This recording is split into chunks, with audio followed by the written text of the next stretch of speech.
Before we begin, I would just like to inform the winner of the most recent 300 Platinum giveaway that your prize might get delayed. I have sent you an email regarding this matter, so please go check out your inbox. Also, I would like to remind you all that there's one active giveaway on our community, and that is the Cyberpunk 2077 giveaway. I will hand over one copy of the Steam version of this game this month, and you can join by simply checking the link on the pinned comment below. For Warframe giveaway, it seems that Digital Extreme's Platinum Fairies are kind of busy, so I'll just host the community-specific giveaways first. We will be hosting more giveaways for all platforms soon, but for now, let's get back to the topic at hand. So, a huge portion of the community might already be heard about the huge Marked for Death nerf. Some say that it deserves to be nerf, while others do not agree with the changes and they are convinced that the nerf to Marked for Death was way too hard. But what did really happen after the changes made to this Helminth ability?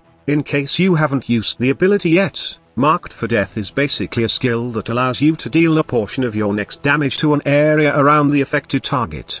The explosion radius was wide enough to nuke an area, and kill enemies in one blow. It became so overpowered because it can deal critical damage, and was able to exceed the target's health. It got more absurd when you pair it with something that gives our bonus finisher damage, and mods applying twice to the ability's damage portion, which allows a user to reach even the 2 billion damage cap with a single finisher attack. And mind you, the damage cap wasn't only applied to the target, but it also applies to the area of effect damage. The madness becomes worst when the ability allows arcane trickery to be super efficient, that every time you nuke a crowd with this ability, arcane trickery's invisibility will trigger. With this combo, you got something to obliterate a crowd, and stay alive until you decided to leave the mission. But does these feature alone make Marked for Death nerf worthy? My answer to that is yes. It deserves to be tweaked, but not to the point that it's not fun to play with anymore. Marked for Death can be used to clear almost all star chart missions, but it's not universally good that it can also nuke all bosses in the game, like Eidolons and Orb Mothers. I get the fact that it's very powerful to start chart missions, and some open world missions like bounties. You can just imbue Marked for Death on any Warframe, build for high range, then use something to open up enemies to finisher kills, and call it a day. However, I am not a fan of how Digital Extremes took the nerfing to hard on this Helminth ability.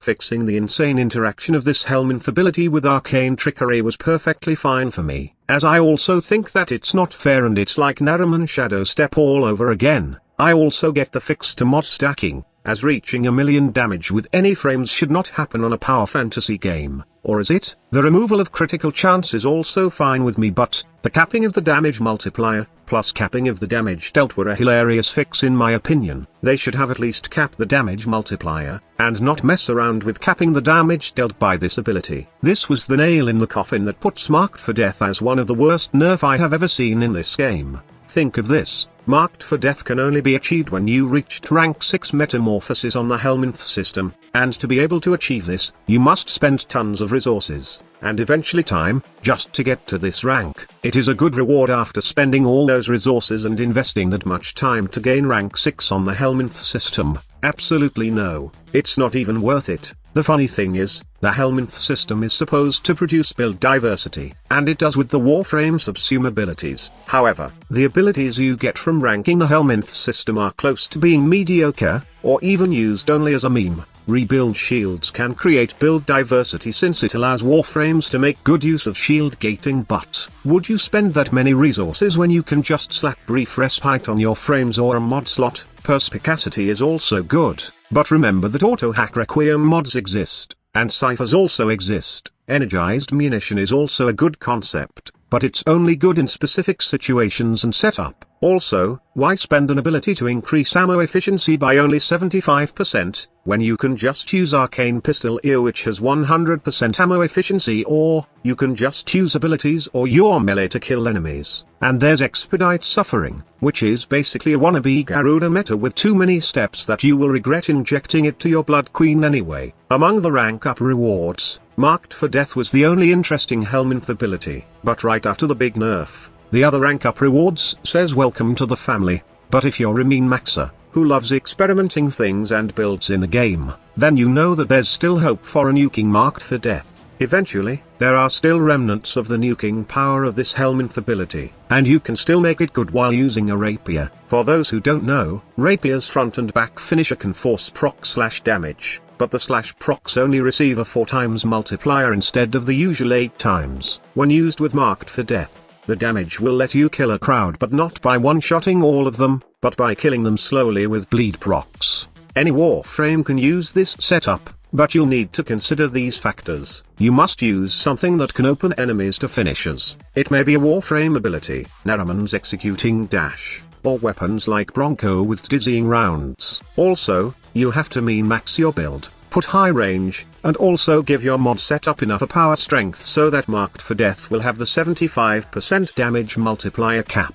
In addition, if you want to use this setup, you will need to use Rapiers only, and build it for damage, finishers, and some elemental mods. Critical mods won't work and, you will be limited in terms of survivability, since you won't be able to simulate the bleed procs with something like the Skiajati. Your only option is to either use this Helminth combo on tanky frames, or use the Hail Mary invisibility that Arcane Trickery has to offer. Lastly, this combo is limited also when it comes to damage, although I've said earlier that all frames can use this combo, but don't expect the bleed procs to be as big while using Excalibur. The thing is, abilities, or more specifically, augments like Radiant Finish, Fatal Teleport, and Savage Silence are a must-have when you want to reach that high amount of bleed procs from a Rapier Marked for Death combo. Usually, you will get 8k bleed procs when not using any of these augments, but if you want to use it on high-level plays, then you should only use it on Excalibur, Banshee, or Ash. But honestly,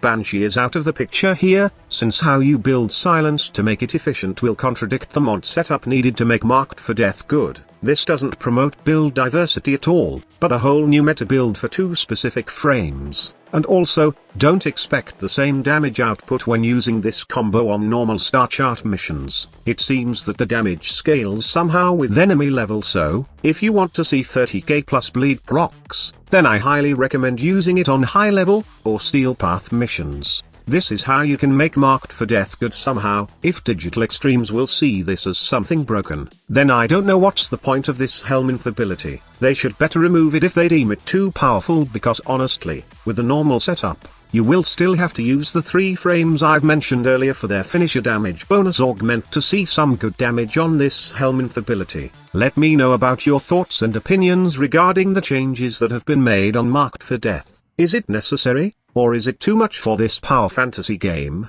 Do check out the link on the pinned comment also to join the giveaway. Thank you so much for watching. I hope to see you at the next one. Squad Leader signing off. This is the future.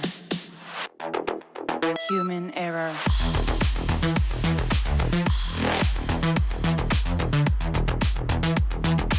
Evolution.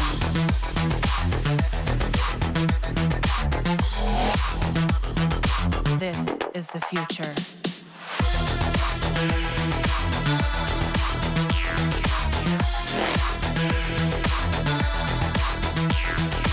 Evolution.